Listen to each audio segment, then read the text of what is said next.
ുന്നു ശ്രീ രഘുനാഥ് നായർ, താങ്കൾക്ക് കേൾക്കാമെങ്കിൽ ഇപ്പോഴിതാ നമുക്കറിയാം ഇസ്രയേലും ഇറാനും തമ്മിലുള്ള പോരാട്ടം, ആ പോരാട്ടത്തിന്മേലുള്ള അമേരിക്കയുടെ ഇടപെടൽ, സൈനിക നീക്കം, അങ്ങനെ ഒരു നീക്കത്തിന് പടക്കോപ്പുകൾ തയ്യാറാക്കി വെക്കുന്നുണ്ട് എന്ന് മാധ്യമങ്ങൾ ഒന്നടങ്കം റിപ്പോർട്ട് ചെയ്യുന്നുണ്ട്.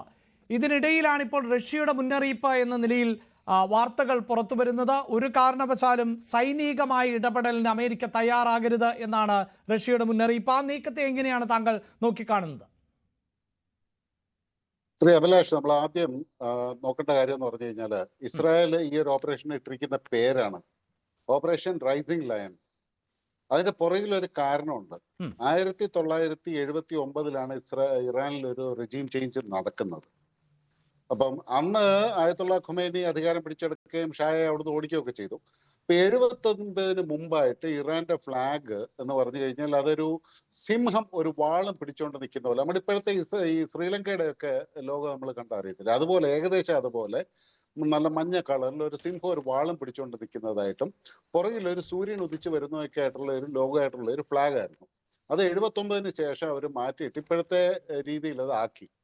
അപ്പൊ ഇപ്പം ഇസ്രായേല് അതിനൊരു മാറ്റമൊക്കെ വരുത്തിയിട്ട് അപ്പൊ ആ ഒരു റൈസിംഗ് ലയൺ, അപ്പൊ ആ പഴയ ഇതിനെ വീണ്ടും ഉയർത്തിക്കൊണ്ടുവരികയാണ്.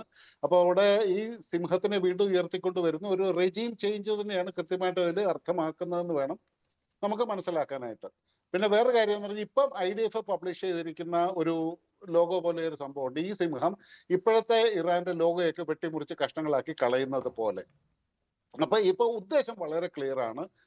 അതായത് ഇറാനിലൊരു റെജീം ചേഞ്ച് തന്നെയാണ് ഇവർ പൂർണ്ണമായിട്ടും ഉദ്ദേശിക്കുന്നത്.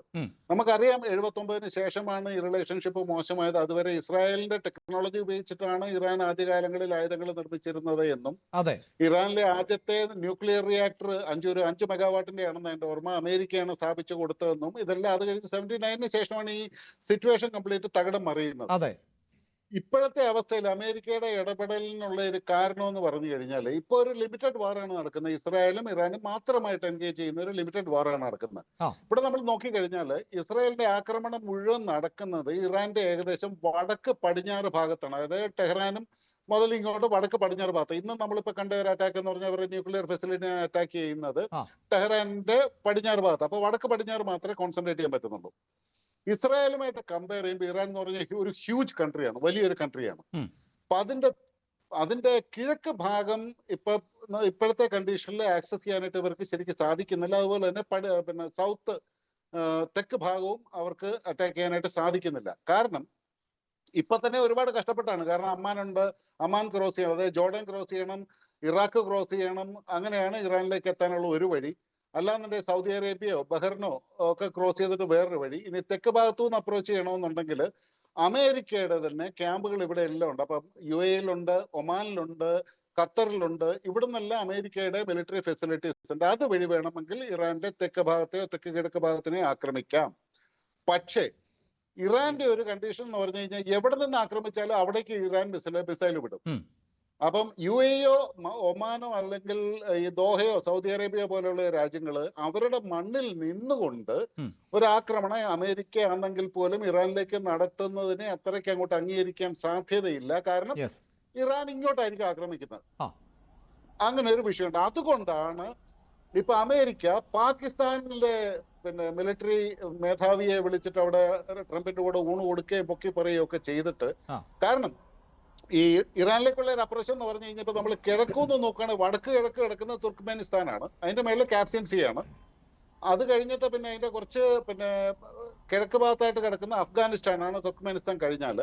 പിന്നെ തെക്ക് കിഴക്ക് ഭാഗത്താണ് ഈ പാകിസ്ഥാൻ കൃത്യമായിട്ട് നിൽക്കുന്നത്. പാകിസ്ഥാന്റെ ബലൂചിസ്ഥാൻ ഭാഗമെല്ലാം കര ബൗണ്ടറി ഉണ്ട്. അപ്പൊ ആയിട്ട് ഇറാനെ ആക്രമിക്കാനായിട്ട് സാധിക്കും, ഈ പറഞ്ഞ പോലെ സൗത്ത് ആൻഡ് ഈസ്റ്റേൺ ഭാഗങ്ങളെ.